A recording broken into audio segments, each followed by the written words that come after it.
amigos e amigas da TV Humana, sou Anísia Ontem, e você está aqui nos Limites da Eternidade. Hoje falarei sobre o penúltimo juiz foi Sansão. Falarei sobre alguma coisa que aconteceu nesse meio, que é um livro que está colocado depois de Juízes, então entra esse livro. E ele vem trazendo, né, uma informação bem importante, porque vai resultar lá na frente, né, nós vamos ver que é a genealogia de Jesus. Bom, então, o livro é o livro de Ruth. Ruth parece uma novela, o livro parece uma novela, cheio de encantos, cheio de sofrimentos, cheio de manobras. E assim, né, o escritor, ele quis mostrar ali a ação das mulheres, que vão ser bem importantes. Quando, na época dos Juízes, depois de Sansão, Israel passou por uma grande seca. E essa seca trouxe muita fome para toda aquela região. Tinha um homem que morava em Belém, ele se chamava Elimeleque. E quando ele viu que a situação estava muito complicada, ele, a sua mulher e seus 2 filhos foram embora para Moabe. Lembrando que Moabe era uma região, era uma cidade-estado que não gostava de Israel. E então foi ele, a sua esposa, os 2 filhos que se chamavam Malom e Quilion. A esposa desse homem se chamava Noemi. E foram, né, para essa região, ficaram lá por algum tempo e o Elimeleque veio a falecer. Faleceu e deixou, então, a esposa e os 2 filhos. Esses 2 filhos, passado o tempo, né, eles já haviam se casado. Um que era o mais velho, né, casou-se com uma moça chamada... Bom, daqui a pouco eu acho, né, mas o outro casou-se com uma moça chamada Ruth. Ela era uma moabita. E aí nós já podemos perceber que eles já estavam se casando com,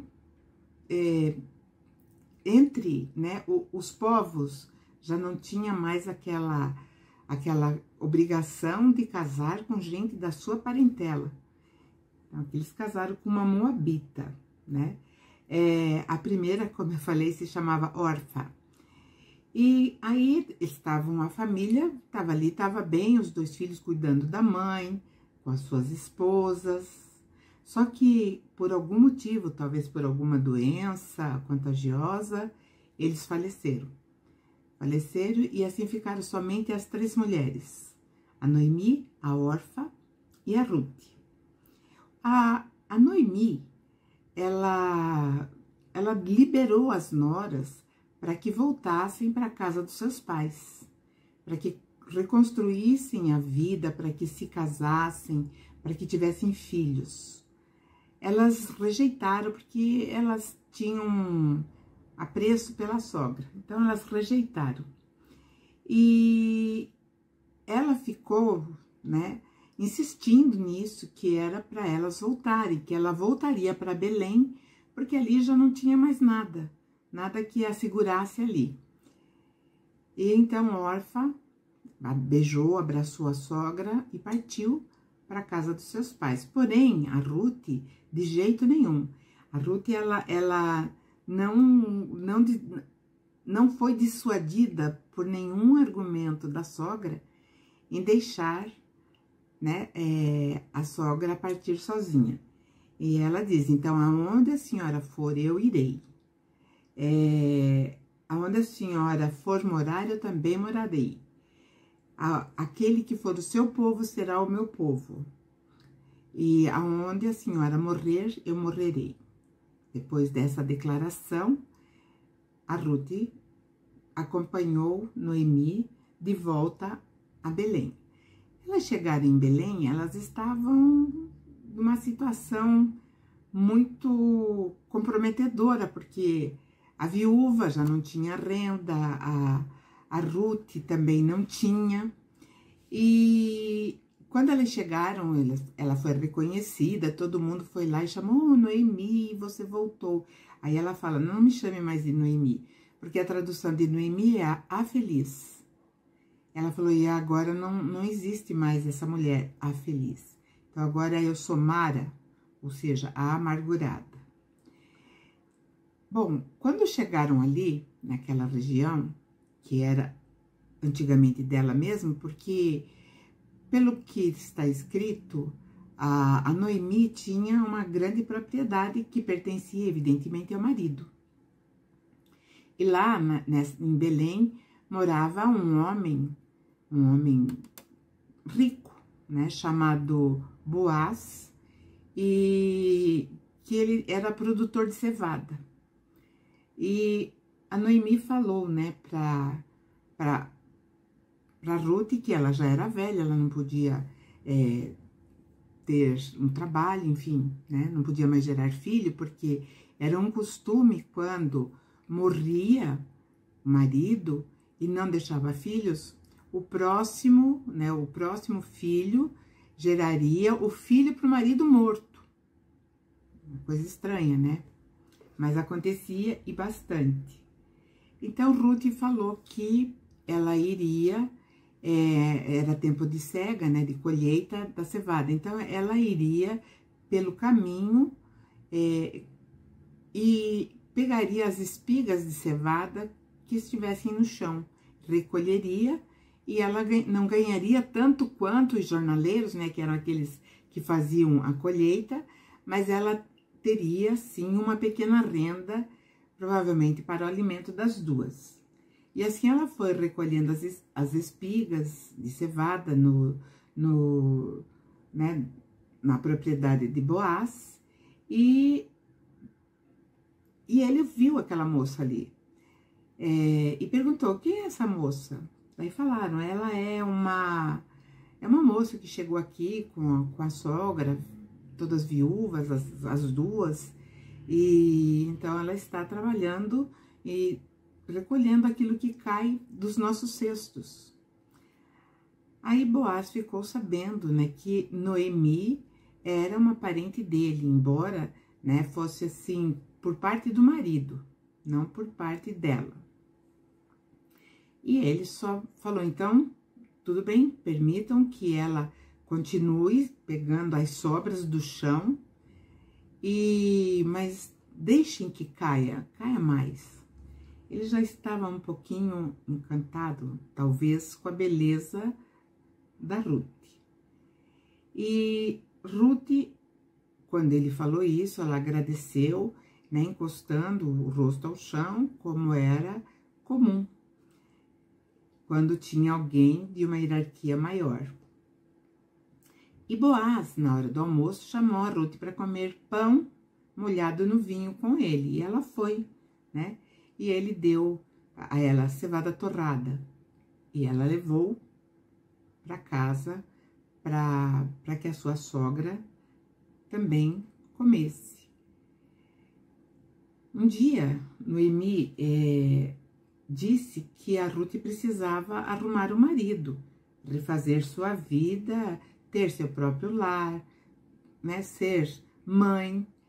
E eu acredito que daí surgiu o plano de ela casar com o próprio Boaz, que era um homem bem mais velho que a Ruth. E então, a sogra deu o seguinte conselho. Eles estavam ali na noite, né, eles ficavam afastados das suas casas, então eles ficavam só ali trabalhando e dormindo em tendas. E então a Noemi falou: você vai colocar a sua melhor roupa, você vai usar o perfume, e depois, quando Boaz estiver dormindo, porque eles bebiam depois que trabalhavam, quando terminava o expediente, eles bebiam. E quando ele estiver bem alegre, ele vai pegar no sono pesado. Aí você entra na tenda dele, levanta a coberta que cobre os pés e deita aos seus pés. E ela fez assim. Lá pelas tantas, o homem, o Boaz, acordou e falou: quem está aí? Estava escuro. Daí ele falou: eu sou Ruth, né? O Senhor é nosso parente e tem o dever de nos proteger. Então, houve assim uma apresentação meio contundente ali naquele momento. E Boaz, então, gostou do gesto da Ruth pela lealdade, né, que ela tinha pela família do sogro, que era o seu parente. E também pelo que ela estava fazendo pela Noemi. E elogiou também que ao chegar ali em Belém, ela não tivesse ido procurar um rapaz rico ou pobre, porque ela era jovem. Mas, naquele momento, ela estava ali, era uma mulher, uma mulher junto com um homem de noite numa tenda. E aí ele se preocupa com isso também, ele diz: não tenha medo, todos aqui nessa cidade sabem que você é uma mulher honesta, você é uma mulher direita. E como parente eu vou me responsabilizar por vocês. Mas tem um outro homem que é parente mais próximo e com quem eu devo conversar para ver se ele também não vai querer a responsabilidade da família, né, do falecido. Ele poderá reclamar também a proteção por conta do quê? Por conta dessa propriedade. E aí ele fala para ela, né, fique aqui e de manhã eu o procurarei, mas deite-se e durma, fica tranquila, descanse. E antes de amanhecer o dia, Ruth, né, levantou e saiu para não ser vista saindo da tenda de um homem. E quando ela saiu, ele deu para ela 20 quilos de cevada, o que era uma quantidade considerada, e ela levou para casa. As coisas estavam se ajeitando ali para as duas mulheres, as duas viúvas. E aí ela, em casa, ela confabula com a sogra, conta, né, tudo que eles tinham tratado, inclusive sobre a proteção. E aí a sogra falou: olha, eu conheço o Boaz e ele não vai sossegar enquanto ele não resolver essa questão da proteção com aquele outro parente. E Elimeleque, né, Elimeleque, que era o marido da Noemi, ele tinha, então, acredito que essa propriedade também era uma propriedade grande, não era um terreninho, era um terrenão, né, porque o Boaz ia ter que ver se o outro ia querer a compra desse terreno. E a compra desse terreno, lógico que reverteria o dinheiro para Noemi. E também a proteção. Além dele ficar com o terreno, ele daria a proteção para a viúva do seu parente. Porém, o homem aceitou. Em primeiro momento, ele falou: não, eu quero. Daí ele falou: então você vai ter que se casar com Ruth, porque é esse o acordo. Aquele que comprar a propriedade casa-se com Ruth. Aí o homem pensou bem e falou: não, talvez isso venha atrapalhar até as minhas próprias finanças. Provavelmente o homem também já fosse casado e eles tinham mais de uma mulher. E aí ele falou: vou ter mais um gasto. Então, ele falou: pode ficar você como protetor das duas. E eles tinham uma maneira muito interessante, né, quando faziam esses acordos. Então, o homem que declinou da compra do terreno, ele tirou a sandália e deu para o Boaz. Isso era tipo de uma assinatura, né, do pacto que eles estavam fazendo ali. Valia como um contrato. Então, Boaz vai com a sandália, vai para as autoridades e perante o povo e mostra que o outro realmente havia declinado não só da compra, mas como também do casamento com a Ruth. Anunciou, aí na sequência ele vai anunciar o casamento com a Ruth, né, viúva de Malom, e que a propriedade continuaria na família do marido morto de Ruth. E que ele não seria esquecido em Belém, né? E a mulher era moabita, e então isso poderia trazer até um mal-estar, porque ela era procedente, né, de um país que era adversário, mas eles a adotaram como uma mulher dali, da região. E aí tem um ponto bem interessante que tem que ser frisado, é assim, quem dá a condição da nacionalidade ou, né, de ser judeu é a mãe, não é o pai. E aí, então, a gente percebe também que isso é quebrado. Porque ele era natural de Belém. Ela era de Moabe, ela era uma moabita. E Boaz era um homem influente e rico. E mais velho, bem mais velho, né? Também não é mencionado se ele já tinha outras esposas, mas ele ficou, né, com a Ruth. E logo ela engravidou e teve um filho. Esse filho se chamou Obed, né? E quem criou esse filho foi a própria Noemi, que inclusive na tradução diz que aquele filho que tinha ido retornou aos seus braços, então ela cria aquela criança com muita alegria. Então é ela que vai criar, né? Então a Noemi, na verdade, ela vai ser a avó do rei Davi. Então essa genealogia, se nós analisarmos, ela está fora do padrão judeu. Mas vamos lá, né? No capítulo 38, nós vamos ver da onde vem a genealogia de Jesus. Isso lá no comecinho, no primeiro livro. Então, Judá, filho de Jacó.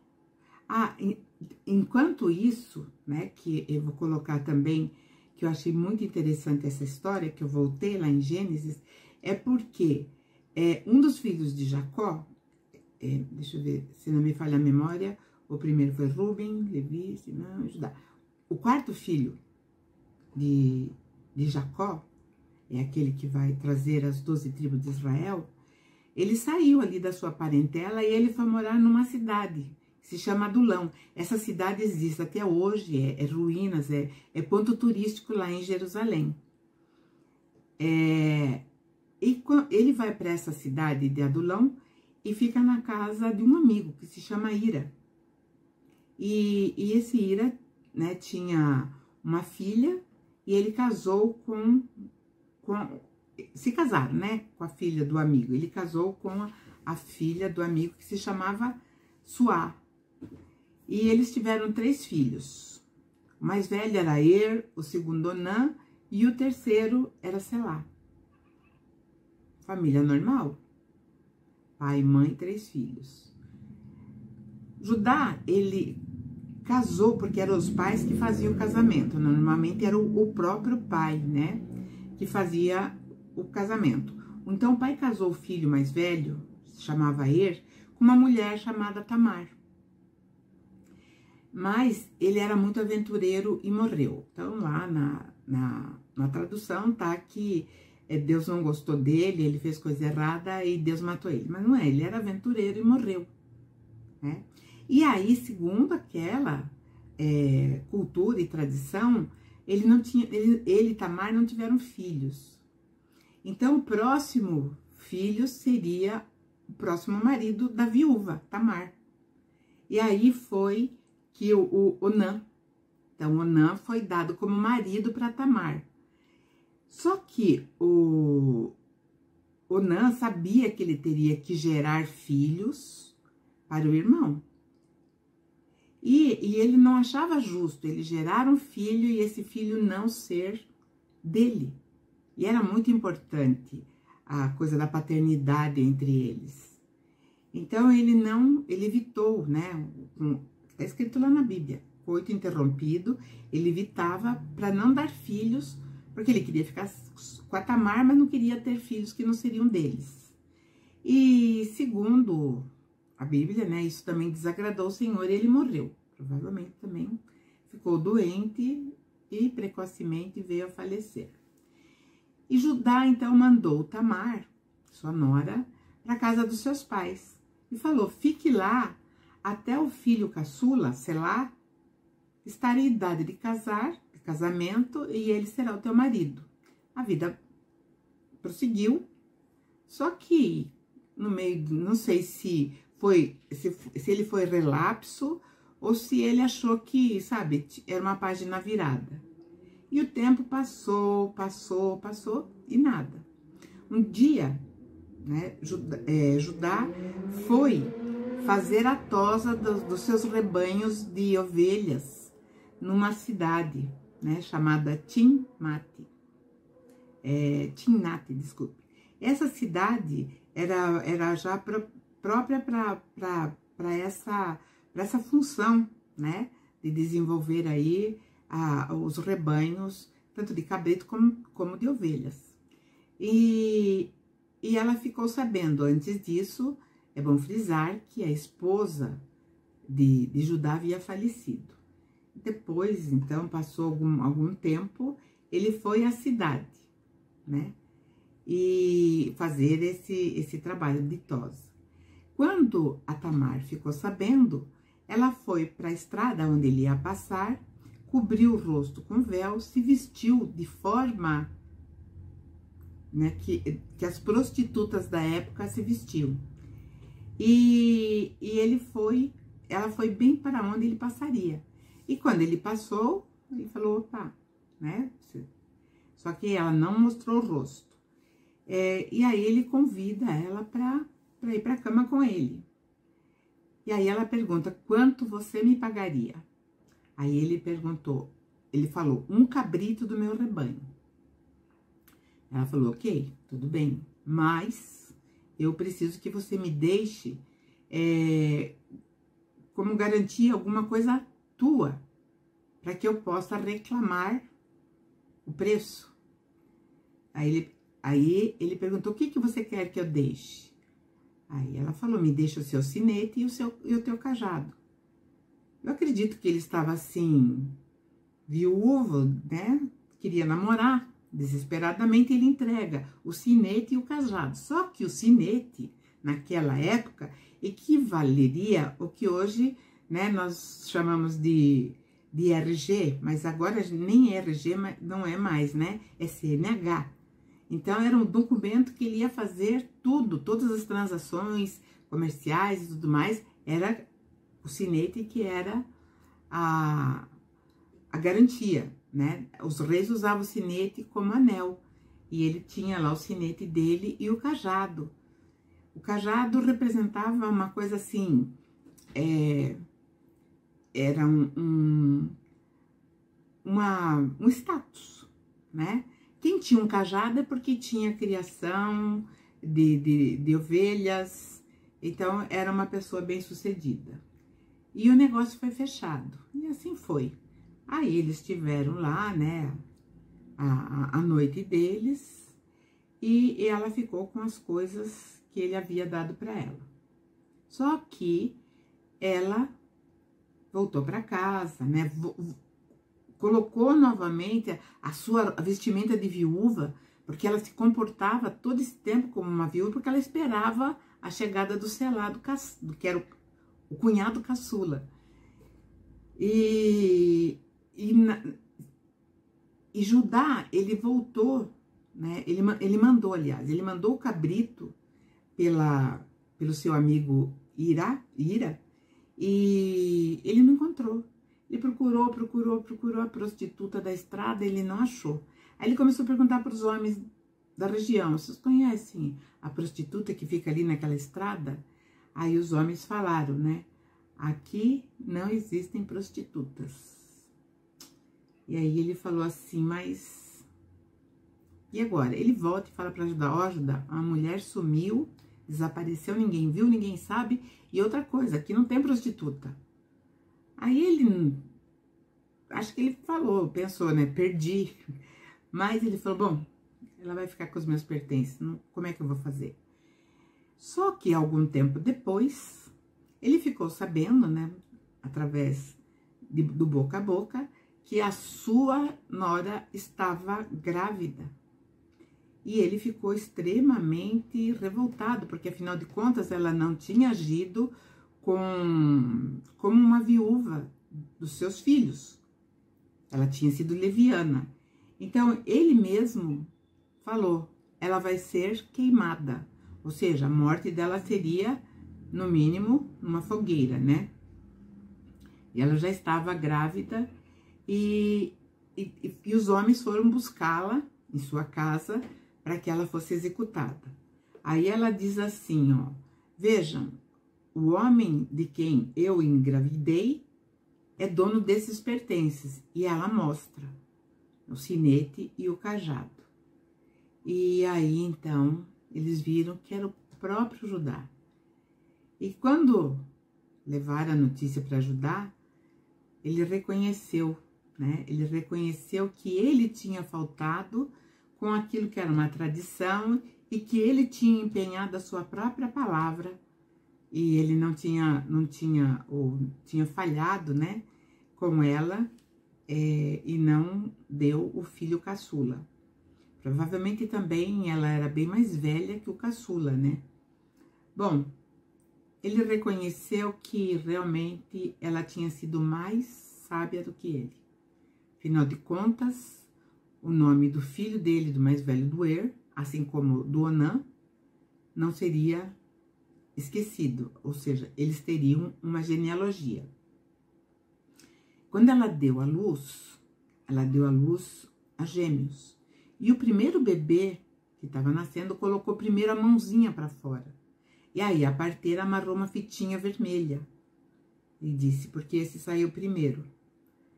Mas ele recolheu a mão e deu uma virada lá dentro, sai o segundo nenê. Né? E sai o segundo nenê. E então ela chamou ele, aquele que abriu o caminho, ela chamou de Pérez, ou Feres, ou Fares, que a gente chama de Pérez, é da onde vem o nome Pérez, né? E depois, o que tinha a fitinha vermelha, né, chamou Zerá. E é daí que vai sair a genealogia de Jesus, olha só que interessante. Então, a partir de uma determinada sequência, é quebrado porque a Moabita é que vai dar à luz, né, lá, como eu falei para vocês, a Obed, que vai ser o pai de Jessé. Mas eu vou falar os nomes porque é bem interessante. Começando lá do primeiro patriarca, Abraão, ele vai gerar Isaac.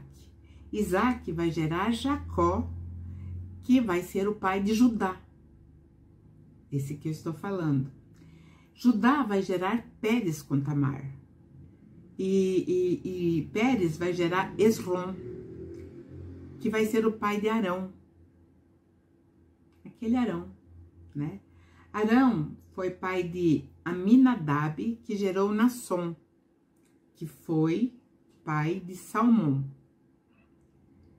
O Shomon.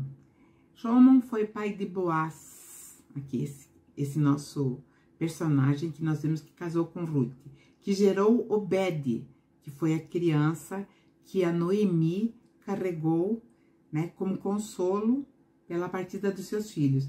E esse Obed vai ser o pai, ou vai gerar Jessé.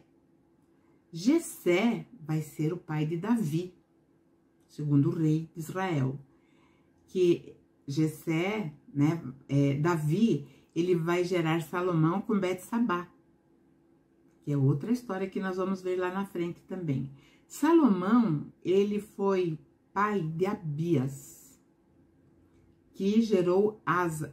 Daqui para frente, depois de Davi, são só reis. Todos os nomes que eu citar são reis de Israel. Então, Salomão foi pai de Abias, que gerou Asa.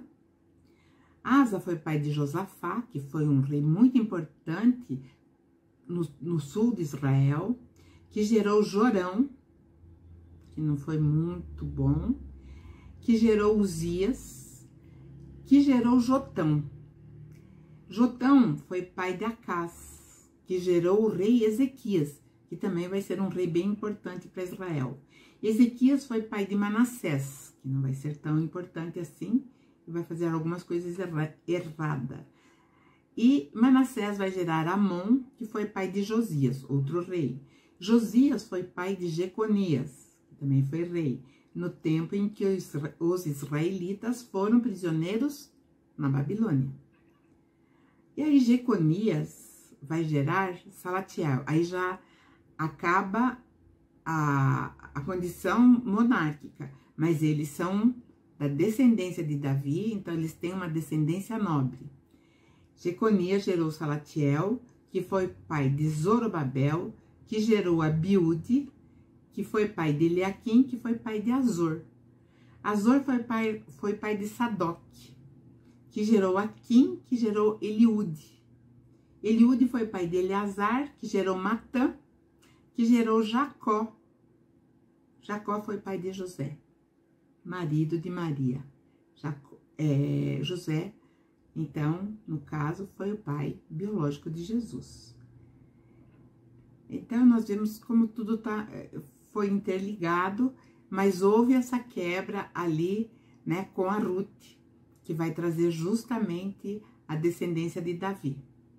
Eu acho, assim, interessantíssimo esses detalhes que estão contidos no Antigo Testamento e que, por ser encarado como um livro sagrado, como um livro que foi ditado, muitos pensam que foi pelo Criador de tudo que existe, que foi ditado por ele, então isso daí, né? Mas na verdade não.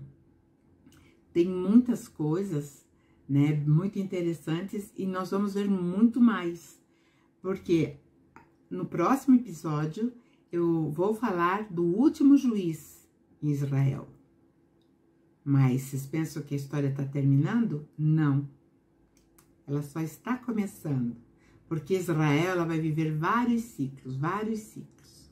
Então, o último juiz vai estar nos aguardando no próximo episódio. Eu agradeço a todos, nos acompanhem nas nossas redes sociais. Eu sou a Anísia Ontem, no limite da eternidade. Obrigada, até a próxima.